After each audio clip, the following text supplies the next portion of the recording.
నమస్తే, welcome to our channel. నేను మీ పద్మావతి. ఈ రోజు మనతో పాటు సీనియర్ జర్నలిస్ట్ భరద్వాజ్ గారు ఉన్నారు. మరి ఆయనతో మాట్లాడి మరిన్ని విషయాలు తెలుసుకుందాం. మీరు కూడా చూసేసేయండి.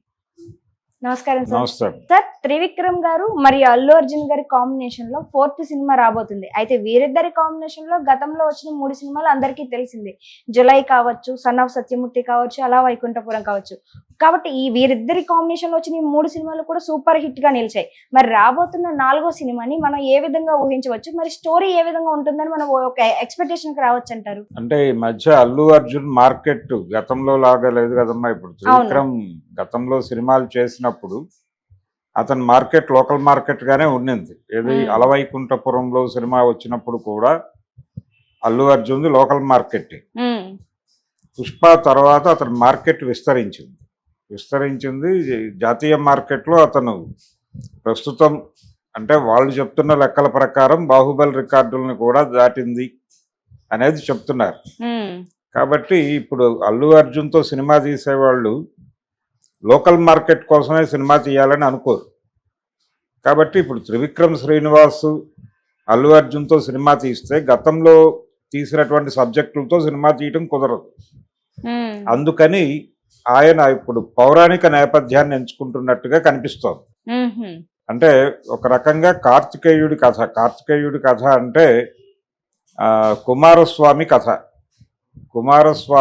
కథతో ఒక సినిమా ఆలోచిస్తున్నాడు ఆయన అని వినిపిస్తోంది. అంటే దేవతల సైన్యాధ్యక్షుడిగా ఆయన జరిపినటువంటి యుద్ధాలు, ఆ నేపథ్యంలో ఈ కథని డిజైన్ చేయటం కోసం త్రివిక్రమ్ శ్రీనివాస్ కాన్సన్ట్రేట్ చేశాడు. అంటే ఇప్పుడు పురాణాలను అన్నింటినీ బయటకు తీసి ఒక రకంగా శైవభక్తి నేపథ్యంలో ఇది ఉండేటువంటి ఛాన్స్ ఉంది. దాంతోపాటు ఈయన్ని దేవతల సైన్యాధ్యక్షుడిగా చెప్పటం అంటే దేవేంద్రుడు ఈ వ్యవహారం అంతా కూడా వైష్ణవ కల్ట్, దీన్ని మిక్స్ చేసి ఒక హిందూ ధార్మిక వ్యవహారాల మీద సినిమా నడుస్తుంది. దీనికి డెఫినెట్గా జాతీయ మార్కెట్ ఉంది. ఎందుకంటే ఆల్రెడీ మనం కార్తికేయ 2 లాంటి సినిమాలు అక్కడ కూడా పెద్ద విజయాలు సాధించినాయి. కాబట్టి మార్కెట్ గ్యారంటీ ఉంది దీనికి అనే ఉద్దేశంతో ఇప్పుడు ఆ టాపిక్ మీద ఆయన రీసెర్చ్ చేస్తున్నాడు. ప్రధానంగా కార్తికేయ అంటే కుమారస్వామి జీవితం నేపథ్యంలో అల్లు అర్జున్ని కుమారస్వామిగా చూడబోతున్నాం మనం. అంటే ఇప్పుడు హీరోల్లో చాలామందికి పౌరాణికాలకు సంబంధించినటువంటి అవకాశాలు లేకపోయినాయి. ఈవెన్ చిరంజీవి గారికి కూడా అదే ప్రాబ్లం. ఆయన కూడా చాలా సందర్భాల్లో చెప్పుకున్నాడు, నేను ఎన్టీఆర్ లాగా పౌరాణికాలు అంటే ఆయన అన్ని జానర్స్లోనూ చేశాడు. అలా చేసే అవకాశం నాకు రాలేదు. ఎప్పటికప్పుడు ఆ రోజున మార్కెట్కి ఏది కావాలో అది చేసుకుంటూ వెళ్ళిపోయాను తప్ప రామారావు గారి లాగా ఆయనకి చెప్పుకోవడానికి సీతారాం కళ్యాణం లేకపోతే దానవేరు సూరకర్ణ ఇలాంటి సినిమాలు ఉన్నాయి కొన్ని. అలాంటివి నా జీవితంలో లేకపోవడం అనేది నేను బాధపడుతున్నానని చాలా సందర్భాల్లో అన్నాడు ఆయన. త్రివిక్రమ్ శ్రీనివాస్తోనే అన్నాడు ఆయన ఒక ఇంటర్వ్యూలో. ఏది సైరా సినిమా టైంలో త్రివిక్రమ్ చిరంజీవిని ఇంటర్వ్యూ చేసినప్పుడు అందులో ఆయన అన్నాడు, కాస్ట్యూమ్ డ్రామా అనేది నేను చేయలేకపోయాను, ఆ అవకాశం నాకు రాలేదు అని. కానీ ఆయనకు ఒకసారి వచ్చింది అవకాశం, కానీ అది వర్కౌట్ అవ్వలేదు. ఆయనతో వీరార్జున అనే పేరుతో ఒక పౌరాణిక సినిమా చేద్దామని సుబ్బరామిరెడ్డి గారు అనుకున్నాడు. సుబ్బరామిరెడ్డి గారు ఓపెన్గా మీడియా ముందు అన్నాడు ఆ మాట.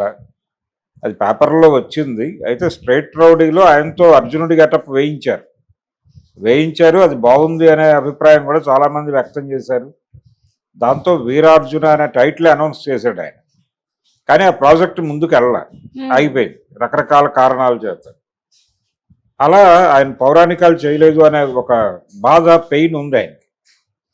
కాబట్టి ఇప్పుడు ఈ జనరేషన్లో అల్లు అర్జున్కి ఒక పౌరాణికం చేసే ఛాన్స్ దొరికేలాగా కనిపిస్తోంది. అంటే Trivikram Srinivas in detail work చేసి దాన్ని ప్రాపర్గా తీయగలిగితే ఒక మంచి పౌరాణిక సినిమాగానే చేయగలడు అతను. ఎందుకంటే తనకు కొంత ఆ ఏరియాలో చదివేటువంటి లక్షణం ఉంది, పరిశోధన చేసేటువంటి లక్షణం ఉంది. కాబట్టి ఒక బెటర్ సినిమా ఆర్గనైజ్ చేయగలడు అనే నమ్మకం అయితే జనాలకు ఉంది. ఆ నమ్మకాన్ని నిలబెట్టుకునేలాగా సినిమా ఉంటుందని అనుకుందాం. అల్లు అర్జున్కి ఒకవేళ అదే అయితే అదృష్టమే. అంటే ఈ జనరేషన్లో అలాంటి అవకాశం దొరికినటువంటి హీరో ప్రభాస్ ఒకడు కనిపిస్తున్నాడు. ప్రభాస్కి ఇప్పుడు కల్కి 2లో ఆయన్ని పూర్తి స్థాయి కర్ణుడిగా చూపించే అవకాశం ఉంది. కాబట్టి కర్ణుడి క్యారెక్టర్ చేయడంతో పాటు ఆయన ఇంతకుముందు ఆదిపురుషులో రాముడిగా కూడా కనిపించేశాడు. అవును. రాముడిగా కనిపించేశాడు. 2 పౌరాణిక పాత్రలు చేసిన తృప్తి అతనికి మిగులుతుంది. ఇది అంటే కర్ణుడిగా ఆల్రెడీ కృష్ణరాజు గారు చేసి మంచి పేరు సంపాదించుకున్నాడు గతంలో. కురుక్షేత్రంలో కర్ణుడు ఆయనే. ఆ సినిమాలో అందరి మీద విమర్శలు ఉన్నాయి, కానీ కృష్ణరాజు గారికి ఒక రకంగా ఆయన మీద బాగా చేశాడు అనేటువంటి అభిప్రాయమే అందరూ చెప్పారు. ఇప్పుడు అలా కర్ణుడిగా రాముడిగా 2 క్యారెక్టర్లు ఆల్రెడీ చేశాడు ఆయన. ఇప్పుడు ఇంకెవరున్నారు అంటే ఇప్పుడు వీళ్ళిద్దరి మధ్య పాన్ ఇండియా మార్కెట్లో ఒక పోటీ ఉంది, ప్రభాస్కి అల్లు అర్జున్కి. మిగిలిన హీరోలు ఉన్నారు, కానీ కంపారిటివ్గా ఇప్పుడు ప్రధానమైనటువంటి పోటీ ప్రభాస్ వర్సెస్ అల్లు అర్జునే నడుస్తోంది. అందుకని ఇప్పుడు ఈయన రియల్గా గనక కుమారస్వామి కథతో సినిమా సిన్సియర్గా కొంచెం ప్రాపర్గా డిజైన్ చేసి, అంటే పౌరాణికాలు చేసేటప్పుడు అపహాస్యం చేయకూడదు. అపహాస్యం చేయకుండా ప్రజల నమ్మకాల్లో, ప్రజల మనసుల్లో ఏ స్వరూపాలు అయితే ఎలా ఉన్నాయో, ఏ నమ్మకాల ఆధారంగా పాత్రలు ఉన్నాయో వాటికి అనుగుణమైనటువంటి చిత్రీకరణే ఉండాలి. ఇది మనకు ఆదిపురుష్ అనే సినిమా నేర్పించింది. ఆదిపురుష్లో ఆయన కొంచెం